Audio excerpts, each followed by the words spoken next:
Gonza, ya está el invitado. Viene lo sorpresuli sin ser tan sorpresuli, pero en definitiva es una entrevista muy interesante que tenemos prevista para la segunda hora de nuestro Conectados por Boca. Todo tuyo, Gonza. Así es, bueno, está con nosotros. Esperá, porque pensé que ya lo iban a meter cuando entró Seba. Ahora sí. Ahí está. Bueno, Rashid García está con nosotros. Rashid vivió muchos años en los países, en varios países árabes, tengo entendido, ahora nos va a contar bien, pero estuvo muy cerca trabajando de Diego Armando Maradona, nada menos, en todo ese tiempo, al punto que hoy acaba de publicar un libro que cuenta muchas de todas las anécdotas. A quienes lo siguen en Twitter tienen la posibilidad de ver diariamente historias que en realidad son inéditas para nosotros, que conocemos más la vida más del mundo occidental de Diego Maradona, ¿no? Y todo lo que vivió en Europa y todo lo que conocemos acá, historias que surgen de Argentina, pero sabemos que los últimos serán 10 años de Diego, después del Mundial de Sudáfrica en adelante, prácticamente la mayor parte del tiempo la vivió en un exilio allá en Dubái y después en algunos otros países, del cual teníamos noticias pero esporádicas, ¿no? Y bueno, Rashid vivió mucho del día a día de eso, así que al margen de este disparador que se dio con el partido que hoy surgió la posibilidad de que exista homenaje a Diego allí en Arabia, me pareció una muy interesante nota para hablarnos de su libro y contarnos anécdotas y cuestiones que tengan que ver con el Diego y con lo que él también hace más allá de Maradona, porque no estuvo, ahora nos va a contar bien, pero su trabajo tiene que ver con lo deportivo y eso lo llevó para esos lados. Bueno, hecha la presentación, te saludo, Rashid. ¿Cómo estás? Buenas noches, bienvenido a Conectados por Boca. Bien, bien, bueno, ante todo gracias por la invitación y la presentación, lo dijiste todo. Sí, tuve la posibilidad de trabajar, 7 años fueron puntualmente, entre 2011 y 2018 con Diego en Emiratos Árabes. Y bueno, eso traté ahora de volcarlo como experiencia paralela, lo que me pasó a mí y cómo fue su recorrido profesional allí en el Golfo, y en un libro que, gracias a Dios, se ha terminado la primera edición, se ha agotado la primera edición, que se empieza a distribuir ahora el 25 de noviembre, y bueno, esperando a las presentaciones y demás, que hay varias cosas preparadas que creo que van a ser lindas, entre una serie de homenajes que en todo el mundo se van a realizar para Diego. Hola, Rashid, ¿cómo te va? Te habla Marcelo González, un gustazo. Lo primero que te quiero preguntar es ¿en qué función trabajaste cerca de Maradona? ¿Qué tal, Marcelo? A ver, yo no trabajé para Maradona, sino yo era gerente de medios del club de Al-Wasl cuando Diego llega. Yo había trabajado antes en otro club de Golfo que es Al-Nasr en Arabia Saudita, y luego había pasado al Wasl. Y bueno, fui gestor de contenidos, hacía de todo un poco dentro de la oficina de prensa, una oficina muy pequeñita de 4 o 5 personas en Al-Wasl, y yo era el encargado justamente en la etapa que estuvo Diego de difundir lo que eran las tareas de Diego, especialmente hacia el mundo latino. Luego, cuando Diego deja el club, que él pasa a ser embajador honorario de deportes de Emiratos Árabes, puntualmente de Dubái, yo pasé también a trabajar en el Dubai Sports Council, que es algo así como el Ministerio de Deportes de Dubái, con la misma tarea, simplemente seguir su trabajo y difundirlo en inglés y en español, que es lo que no había, no existía en ese momento. Si te trasladás a 2011, es muy poco lo que había en varios idiomas, especialmente en clubes de fútbol, y bueno, esto fue un poco la pequeña revolución que produjo no nosotros, sino Maradona en el Golfo Árabe, y tratar de difundir lo que él hacía de allí, porque si no, no se hubiera sabido casi nada, y hay mucho que no se supo, y justamente es la idea de este libro que está ahora lanzándose. Rashid, ahora te voy a preguntar, a ver si nos podés contar alguna de las historias. Obviamente no te vamos a spoilear el libro, ni mucho menos. Pero lo primero que me surge preguntarte es, ¿cómo cambia tu vida, la tuya? Estar tan cercano y tener la obligación de contar casi el paso a paso de la vida de Diego en Emiratos Árabes, con todo lo que eso significa, ¿no? Un espacio tan lejano, o creemos nosotros, tan lejano a lo que son nuestras costumbres. Sí, el cambio fue puntualmente, especialmente para él y su equipo de trabajo, un cambio total de costumbres, de religión, de cultura. Eso fue lo más apasionante, creo yo, de ese recorrido, porque Diego, siendo un personaje tan particular y tan popular alrededor del mundo, llegar a ese cambio drástico de cultura, de religión, de costumbres, hasta de comidas, de horarios, porque estaba a 7 horas más de Buenos Aires, de sus contactos. Y sí, el cambio fue, tal cual vos lo decís, importante, y fue un desafío bastante más sencillo de lo que se podría prever. Es más, cuando yo empecé con la tarea, muchos colegas, especialmente cercanos a Diego, de Argentina, me decían, te va a resultar difícil, ten cuidado con esto, con aquello. Y realmente no tengo casi nada de qué quejarme, fue un aprendizaje permanente, obviamente con semejante responsabilidad, que sabía que cualquier cosa que yo transmitiera iba a dar la vuelta al mundo, no podía errarle en el mínimo detalle.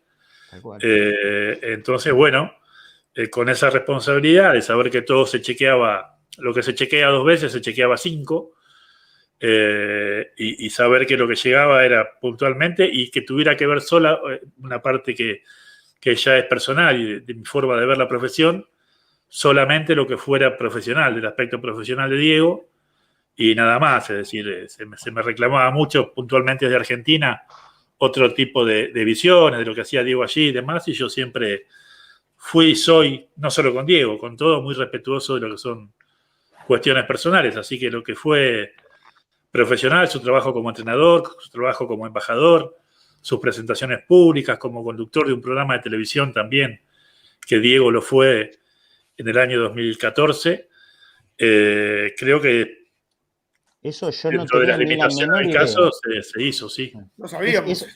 La verdad, Rashid, eso que acabas de contar, yo no tenía ni la menor idea que Diego había trabajado en la televisión allá en Arabia Saudita. O Emiratos Árabes, fue una de las temporadas más apasionantes, por lo menos lo que me tocó a mí, participar. Yo fui uno de los decenas de productores que había en el programa.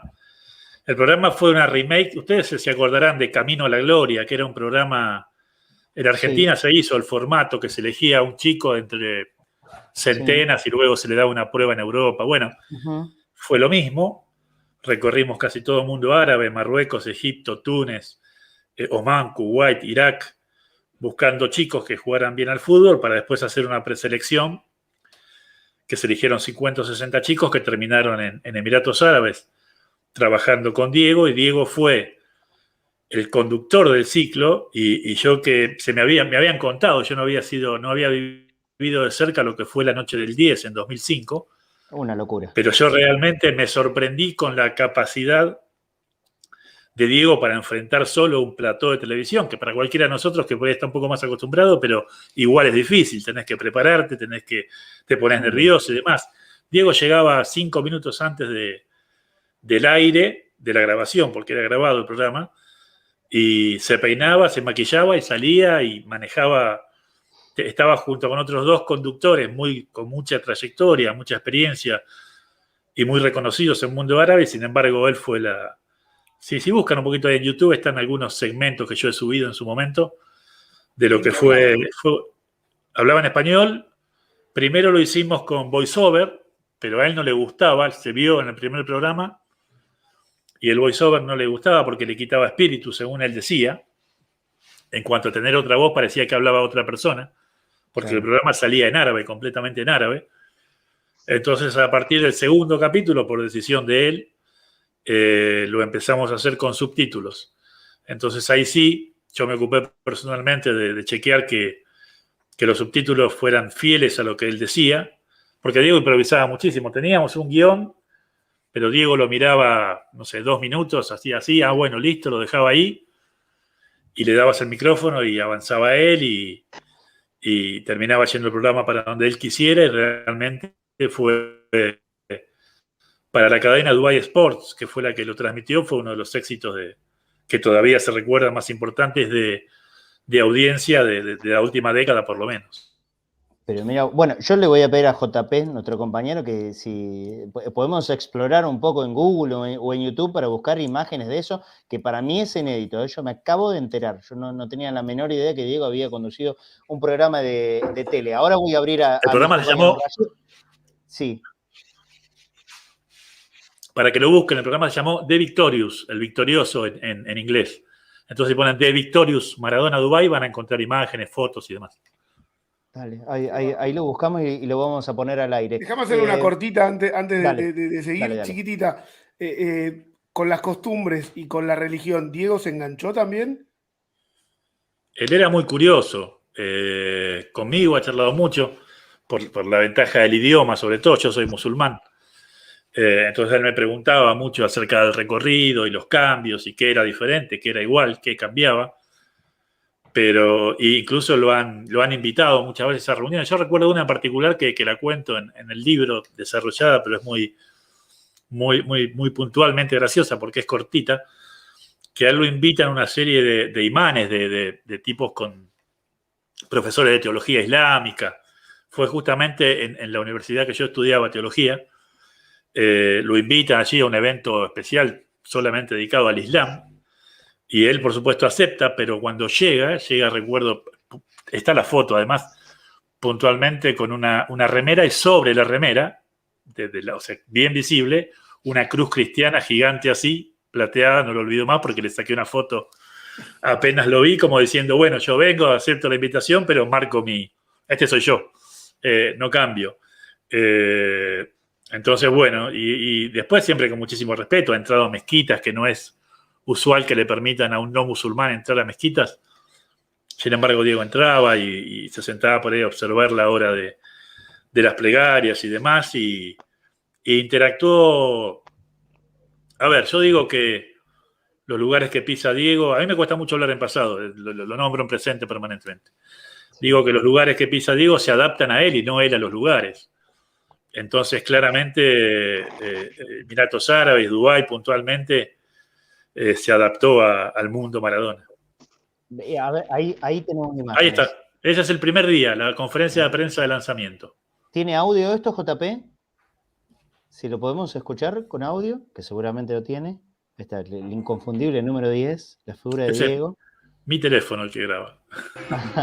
Ahí está, con audio.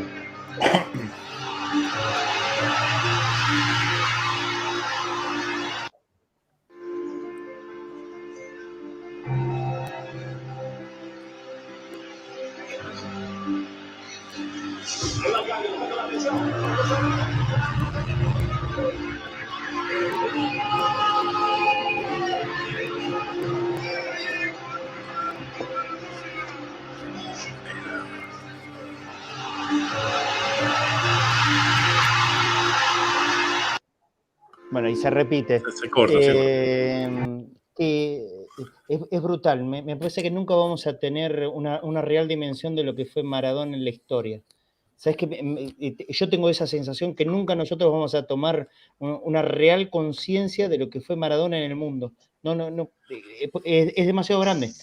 No entra en nuestra capacidad como para razonar lo que fue una sola persona, un jugador de fútbol, en definitiva, en todo el mundo. Brutal, es bestial, y hoy viéndolo, ¿no? Una perspectiva fea, porque Diego ya no está, pero es increíble. Rashid, yo lo que te quería preguntar es, ¿cuál fue tu primer charla? Me imagino que habrás tenido una charla, aunque sea de un lineamiento de laburo, ¿no? Diego en algún momento te dijo o te puso un límite hasta acá.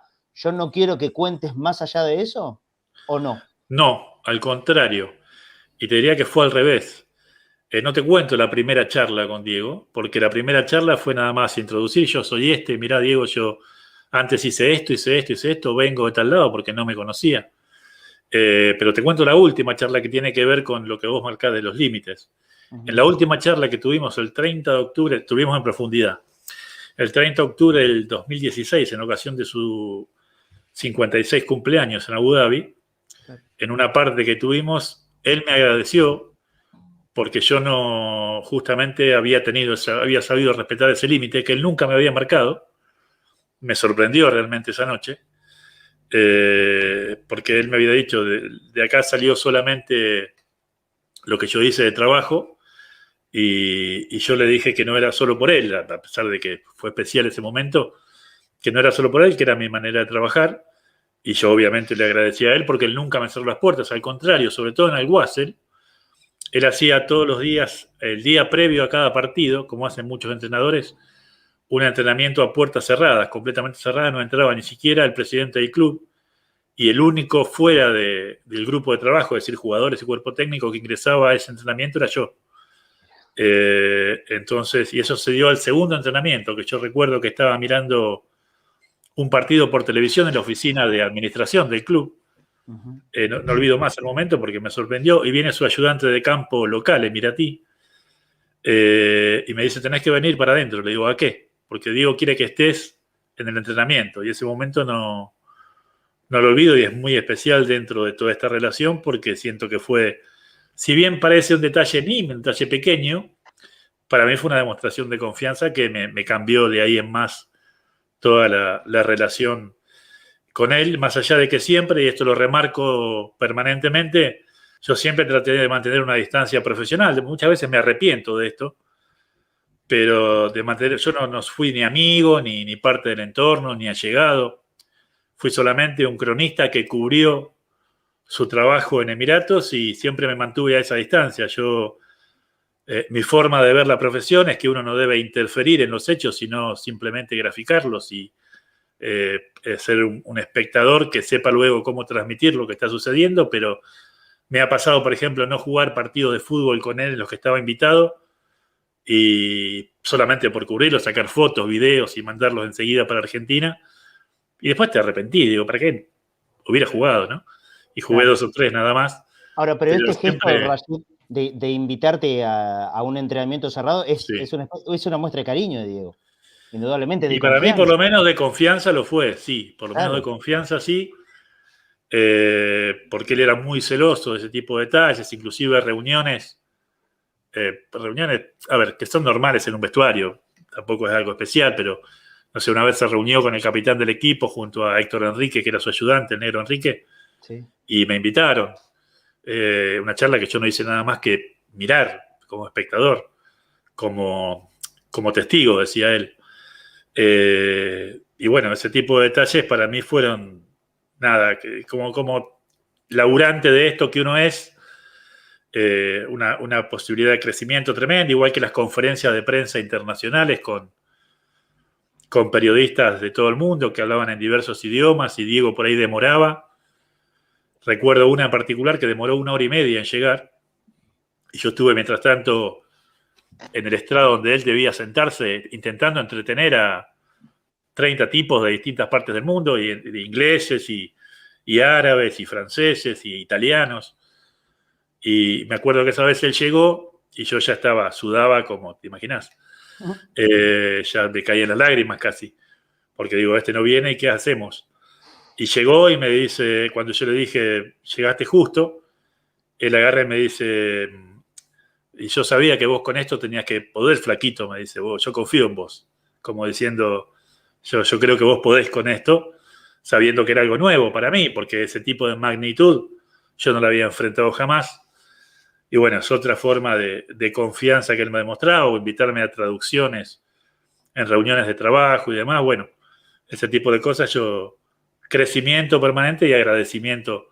Yo lo que le debo más que nada a Diego es un agradecimiento de por vida en ese sentido. La idea que tengo es que la presencia de Diego es como un idioma universal, ¿no? Yo no sé si él necesitaba comunicarse directamente, pero bueno, evidentemente un técnico con sus jugadores tiene que tener un contacto más directo.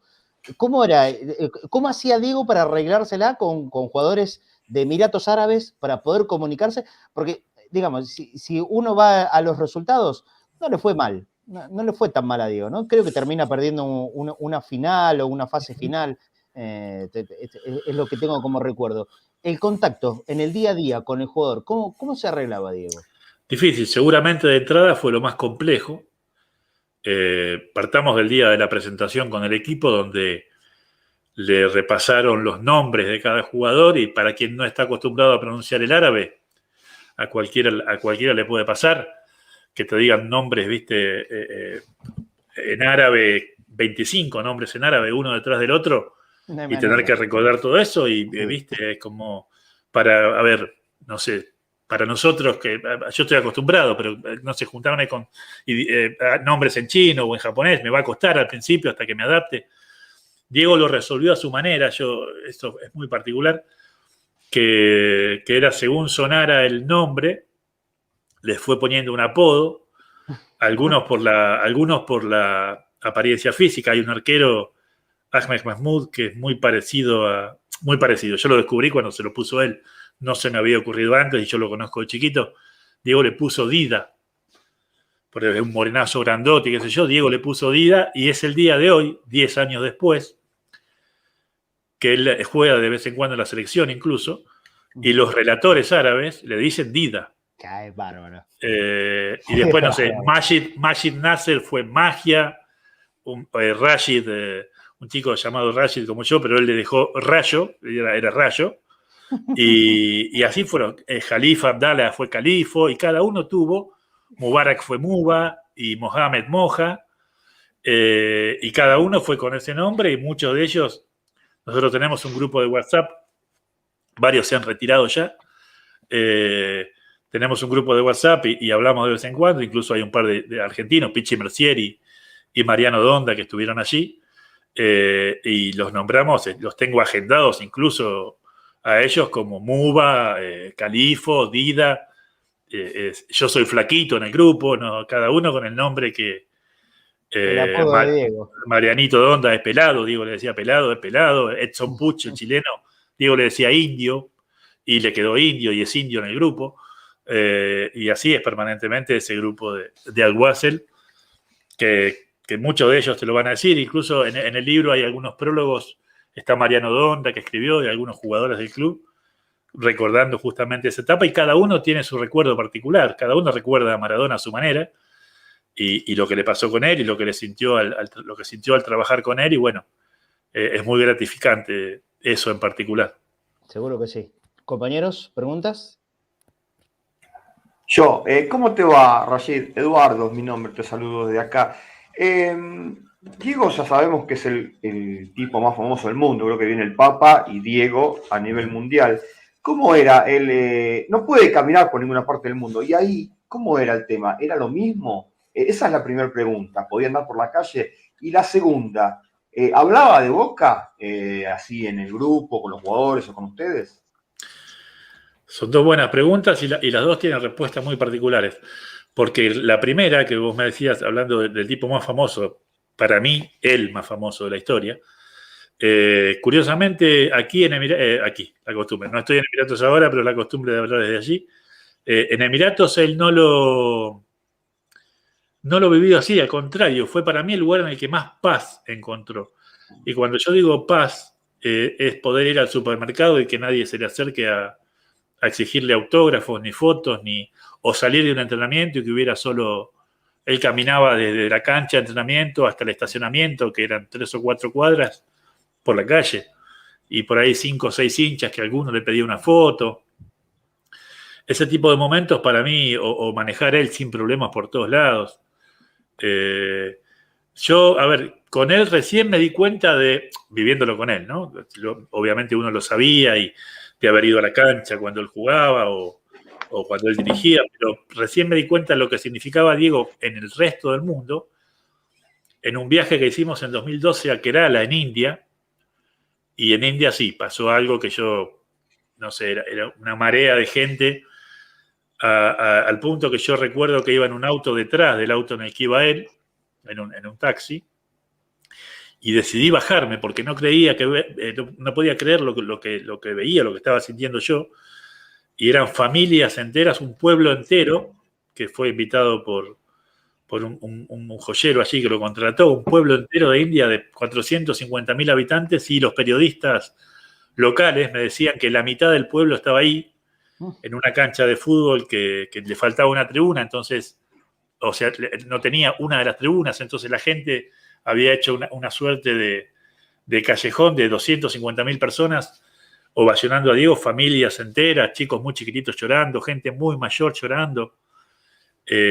tratando a Diego a ver, casi como una deidad, y eso realmente me sorprendió. No me sorprendió, es decir, ahí tomé el pulso real de lo que significa Diego en el mundo. Y de Boca, bueno, yo he subido varios audios en mi cuenta de Twitter de que él siempre buscaba la analogía de cuando en las conferencias en particular, y inclusive organizó un torneo de veteranos que cada uno que habíamos armado con los clubes en los que él jugó, y se le preguntó con qué equipo iba a jugar, y dice, bueno, el único que puedo jugar es Boca, y jugó con la camiseta de Boca, y estaba la del Napoli, la del Barcelona, de Argentinos Juniors, y él eligió jugar con la de Boca, y muchas veces le han preguntado al respecto de sus sentimientos, y no, repetir lo de Boca permanentemente, incluso en privado conmigo, y preguntarme, y que cómo lo veía, y si había visto el partido. Se enojaba si yo le decía, no vi el partido de Boca el otro día, y me decía, ¿cómo no lo vas a ver? Porque lo quería comentar, es decir, al tener tan poca gente alrededor, tenía por allí a Enrique, que no es de Boca, al profe, que tampoco, entonces la agarraba conmigo, ¿no? Y me decía, vamos a comentar el partido. Y bueno, sí, no, y bueno, las camisetas, los cumpleaños, siempre o una camiseta de Boca, una torta. Yo he subido mucho de eso, de fotos de sus cumpleaños, que siempre algún regalo recibía. Los árabes mismos le hacían regalos referidos a Boca, sabiendo lo que él sentía. Rashid, ¿qué tal? ¿Cómo te va? Mi nombre es Sebastián, un gusto. Vos sabés que yo he tenido algún acercamiento en alguna época con Diego. De hecho, he compartido tiempo en Cuba con él. Uh-huh. Él tenía en aquel entonces, tenía una desesperación enorme por estar fuera del país, por comunicarse con sus hijas y su vínculo con sus padres, que todavía vivían. ¿Cómo era la vida de Diego en relación a su familia en el mundo árabe? ¿Cómo lo vivía? Eso también lo hemos hablado mucho, porque como yo estaba solo, estuve 2 años, 1 año y pico solo, completamente, entonces me pasaba eso de acercarme, sobre todo cuando venían, a veces se acercaban Janina con Benjamín, que era muy chiquitito, con el Kun, que en ese momento era la pareja de Janina, con Dalmi, pero poco, entonces Diego estaba mucho tiempo solo. Y sí, esa distancia fue difícil, como es difícil para todos. El mismo, yo recuerdo una charla que termina en otra cosa, que eso me da hasta pudor contarlo. Está en el libro, pero no lo cuento. Me cuesta decirlo porque me causa pudor la interacción, pero es algo muy privado. Pero sí que la charla esa, que terminó en algo, empezó hablando justamente que él me dijo a mí, ¿qué te pasa? Había ganado el Wassel. Yo fui al entrenamiento, como todos los días, y él se acerca y me dice, ¿qué te pasa? Y le digo, nada, pero no, algo te pasa, yo te conozco la cara. Me sacó que algo tenía, y nada, estaba en un momento que extrañaba, estaba un bebé yo chiquitito solo en Buenos Aires y se había enfermado, estaba en un mal momento. Y él me dijo, ¿hablaste con el presidente del club? Le digo, sí, pero no me da bola, le expliqué la situación, y él me dijo, ellos, porque tienen la familia de 20 minutos, no entienden lo que nos pasa a nosotros. Y él no me dijo esa vez, me quedó grabado porque él no me dijo lo que te pasa a vos. No es un problema que estás teniendo vos. Dijo nosotros, como diciendo lo que te pasa a vos es lo que estamos sintiendo todo el grupo de Cuerpo Técnico, particularmente él. Y a partir de ahí, bueno, pero igual lo que tiene que ver con la familia de Diego cambió, pero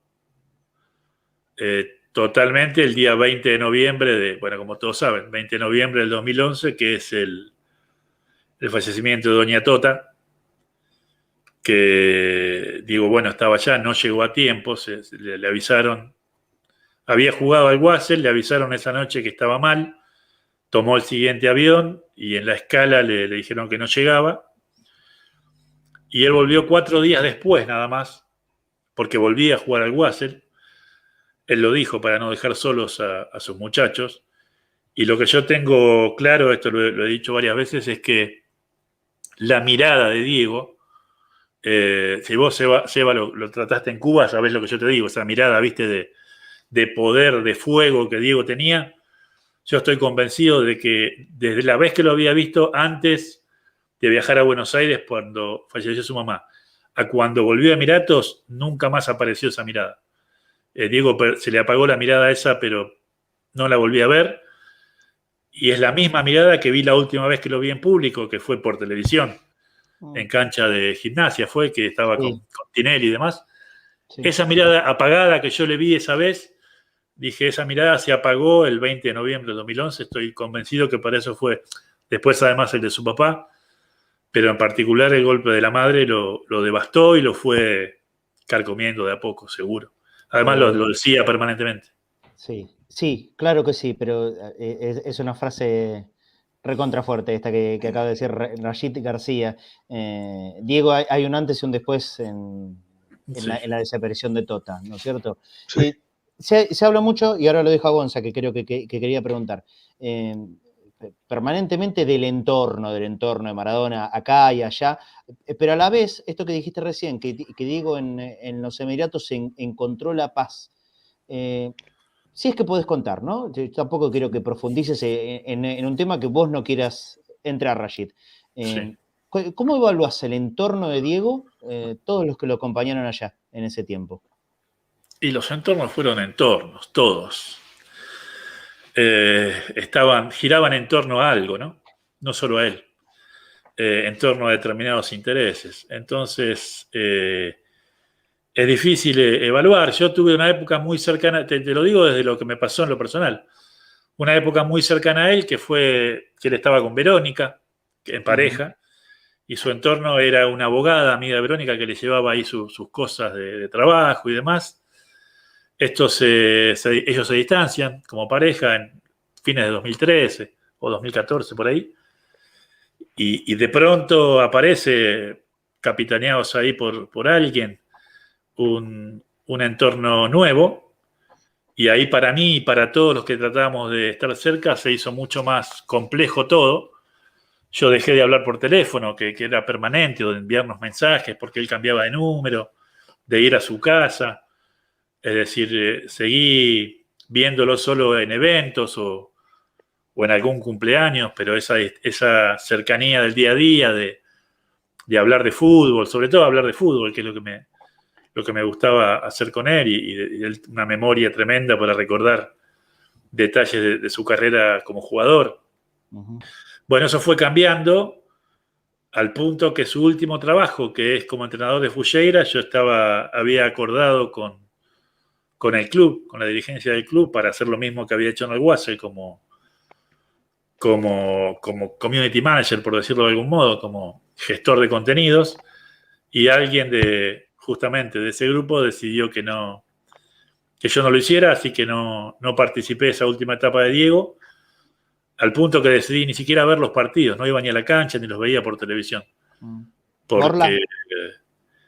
Ese grupo, sí, el grupo que ni siquiera Morla es quien lo encabeza, porque no fue el primero que llegó a Emiratos.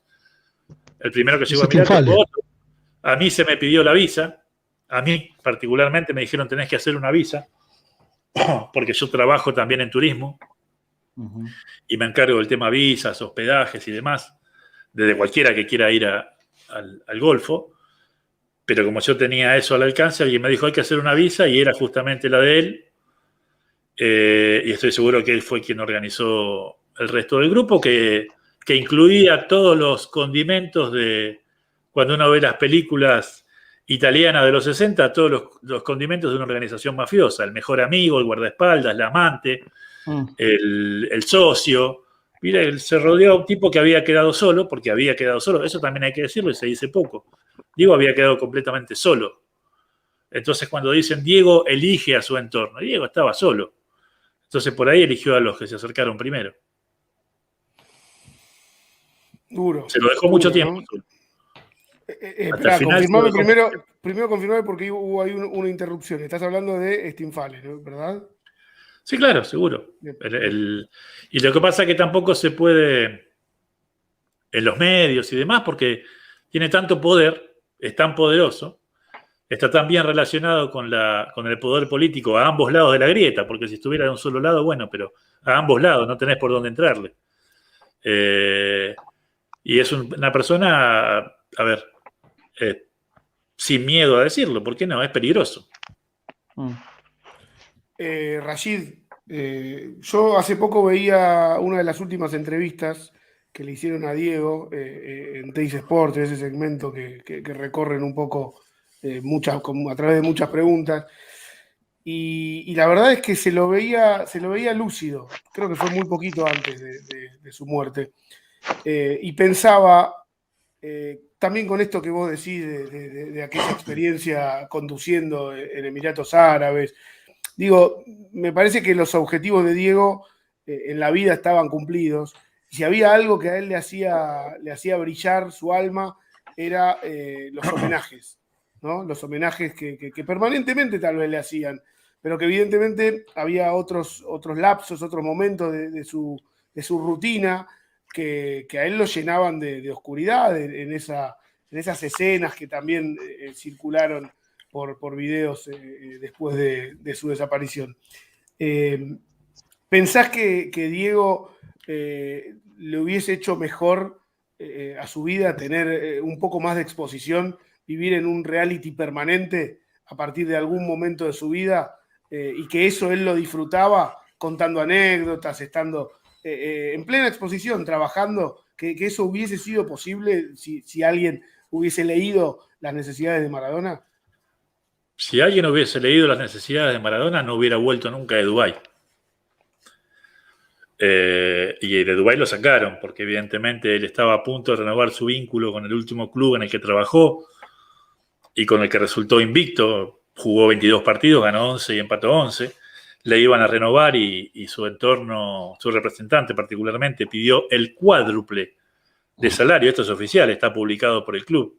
Está en el Twitter del club. Si van al Club Fujeira, mediados del año 2018, ellos dicen, acordamos con Maradona continuar, y 4 días después dicen, su representante pidió 4 veces el salario y no podemos pagarlo. Qué locura. Entonces inventaron luego un contrato fantasma, que fue una gran mentira en Bielorrusia, ustedes lo recordarán. Sí. El presidente. Claro, eso fue simplemente una escala para sacarlo de Emiratos y que Diego termine de una cantidad de posibilidades de contratos en Golfo Árabe, rodeado de jeques y demás, a trabajar con todo respeto por la ciudad, porque además quiero muchísimo a México, pero trabajar en Sinaloa, y viste, es como decir, o es a propósito o fueron demasiado torpes. Yo me inclino más hacia la torpeza. Yo creo que son malos muy torpes, además de malos. Podrían haber hecho un montón de otras cosas y estirar la historia para inclusive ganar más, o tal vez no les convenía, no lo sé. Pero la torpeza que demostraron en muchísimos de sus movimientos, ofertas de contratos que no escuchaban porque no confiaban o porque no sabían hablar en inglés. Rechazaron contratos porque no querían reunirse porque les daba vergüenza hablar en inglés y no confiaban en los traductores, siendo que manejás la carrera de la personalidad, lo dijimos antes, más importante. Sí. Ponele una, si querés, para no exagerar, una de las personalidades más importantes de la historia. Y el final, que lo marcabas antes de, por ahí a la pasada, algo así como que si él estaba cansado. Yo no creo que estuviera cansado, al contrario. Cansado de vivir o que ya había bajado los brazos. Estaba trabajando, que él lo que quería era trabajar y trabajando lo que le gustaba. La pandemia no ayudó, obviamente, como no ayudó a nadie, pero en algún momento iba a volver. Yo no creo que estuviera cansado de dejarse morir ni cosa por el estilo. No coincido para nada con eso. Al contrario. Es fuerte. Estamos hablando con Rashid García, hombre que trabajó muy cerca de Diego en la comunicación en sus años de estadía en Emiratos Árabes. Y hoy es inevitable caer en estas preguntas. Ayer fue 10 del 10, hubo homenaje en la cancha de Boca el día anterior, ayer en el partido de la selección. También a los 10 minutos de primer tiempo todo el mundo se paró a aplaudir y a vitorear a Maradona. ¿Cómo vivía la situación de la selección argentina? Me imagino que si seguía pendiente de Boca del día a día, también de la selección, ¿no es cierto, Rashid? Tuvo un momento, la primera vez que yo hablé con él, que se estaba jugando después de la Copa América que se perdió con Batista, fue eliminatorias con Sabela, ¿verdad? sí. Sí, señor. Sí, señor. Eso, y él me decía que no lo veía. Es más, lo dijo públicamente, que no veía la selección. Que no estaba, que le dolía verla. Él sentía que había sido, no es la palabra traicionado, pero sí tal vez ignorado por algunos futbolistas del grupo que no reaccionaron cuando él se alejó. Yo creo que eso lo mantuvo siempre. Y después sí, ya con el transcurso de los años, después ya el Mundial de Brasil él estuvo y luego se reencontró. Hablábamos mucho, pero hablábamos mucho del pasado de la selección más que del presente. Del presente hablábamos más de clubes y recuerdo haber conversado sobre Leo en el Barcelona, sobre el Kun en el Manchester y demás, pero no mucho de la selección. En esa primera etapa, que es la que yo más cerca estuve de él estaba particularmente alejado de la selección y no, tal vez la veía y no lo decía, pero decía que no la veía. Se entiende. Dame un minutito, porque quiero aprovechar a Cristian Infanzón. Estábamos en el minuto de partido de básquet. Terminó el partido, Cristian. Terminó el partido, sí, ha sido triunfo de Boca, 68-64. Otra tarea irregular del equipo. Por momentos pudo aplicar su juego, por momentos pudo cortar y correr, que es lo que mejor hace, jugar en transición, pasarse la pelota. Pero bueno, sigue pagando la mala puntería del goleador. Otra noche negra de Leo Shatman, que terminó con 2 de 8 en triples y 0 de 4 en tiros de 2, o sea, 2 de 12 para el goleador. Hasta antes de estos dos partidos era el cuarto goleador de la temporada en el Super 20, y con estos dos partidos hoy no sé si están entre los primeros 10. Pero bueno, una buena tarea de Nesbitt otra vez, con 14 puntos y 7 rebotes, 12 puntos y 7 rebotes para Kevin Hernández, 13 puntos y 5 asistencias para Leandro Vildosa, para un equipo que rotó mucho. Hoy Buendía directamente ni entraron los chicos, entró Guerrero, entró Romagiali, Tomás Caballero, o sea que está rotando y dándole minutos a todos. Gonzalo García, Boca sigue invicto, 7 triunfos, 0 derrotas, y ahora descansa mañana. El miércoles vuelve a jugar frente a Hispano y el jueves cierra esta segunda fase del Super 20 frente a Obras, todo ahí en Santa Fe. Abrazo, Cris. Nos reencontramos mañana, si querés, por supuesto, en Conectados al Mediodía. Ahora vamos a seguir hasta el final del programa. Nos queda Sigo escuchando atentamente, muy bueno lo que está contando Rashid. Si querés quedarte y participar, porque vos también has tenido tu lapso cerquita de Diego. Nos quedan 13 minutos para terminar el programa, vamos a tratar de ser puntuales. Rashid, a mí son cosas que golpea a todo el mundo. Pensar en... Creo que es lo evidente, ¿no? Pero esa imagen de un Diego que quedó solo, hasta mal rodeado, no sé si él buscó rodearse de esa manera, pero terminó así, y con tristeza, por lo menos es la imagen. Yo recuerdo mucho, estaba laburando, no pude ver ese partido, y algo me llevó a prender el teléfono en el famoso Flow, y para ver cómo estaba Diego, porque se hablaban muchas cosas, y esta última aparición que vos hacías referencia recién, ese partido de Gimnasia contra Arsenal, que estaba Chiquitapia, lo saluda Tinelli. Fue una imagen muy, muy dolorosa, Diego. No entendíamos, y después todo lo posterior, ¿no? Lo que se desencadenó finalmente en su muerte. ¿Vos creés que él, no de manera consciente, obviamente, pero que todo ese grupo que lo mal rodea lo lleva a ese final y que fue inevitable? Y sería muy, muy aventurado. A ver, hay una investigación supuestamente en curso. Se dio que, a ver, fue el camino por ahí, como se fue dando en los últimos tiempos. Yo esta imagen que vos marcás de Diego en la última vez que apareció en público, yo lo había notado el día de su presentación en Gimnasia.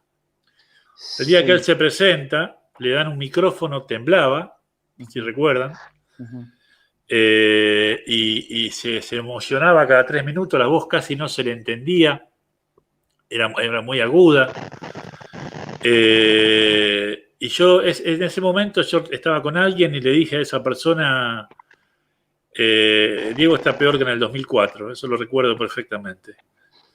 Y no me gustaba como lo veía, incluso después lo fui diciendo en las redes, a medida que que el médico iba subiendo fotos en Instagram de momentos compartidos con él, un partido en Rosario con Newell's, que Gimnasia gana 4-0. Yo recuerdo que Gimnasia convierte un gol y Diego no se dio cuenta. Se acercó Seba Méndez y le dijo: Diego, metimos un gol.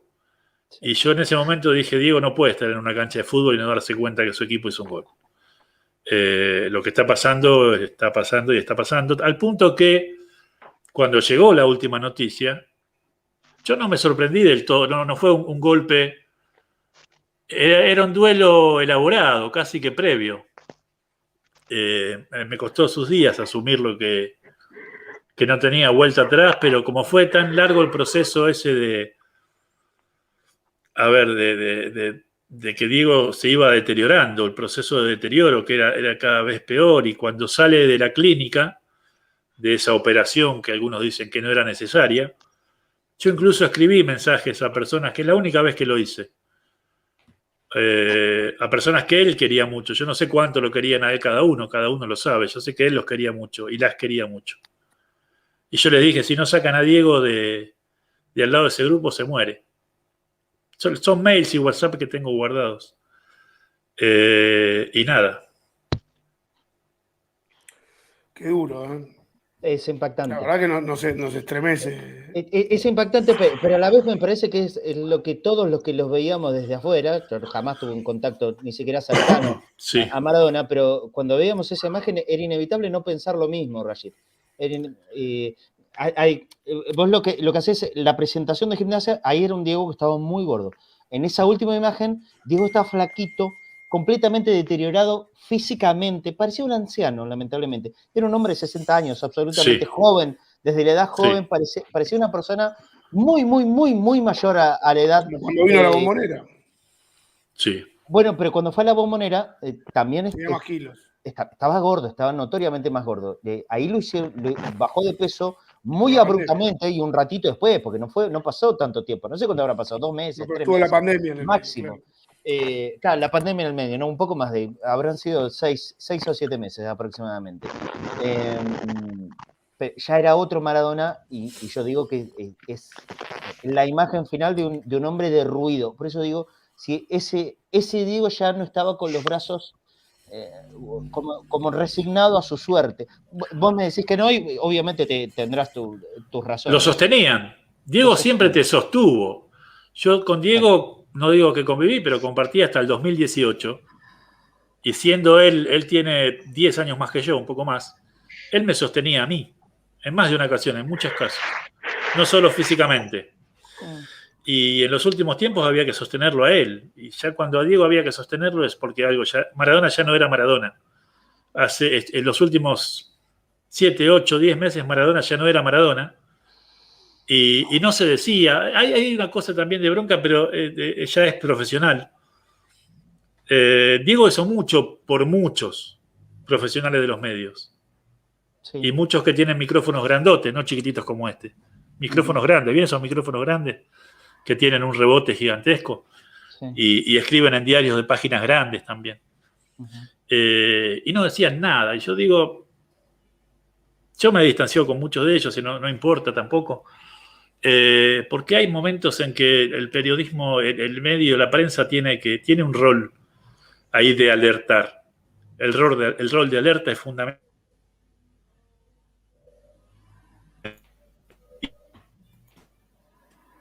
Se colgó la imagen y el sonido. Ahora lo recuperamos a Rashid. Es impactante.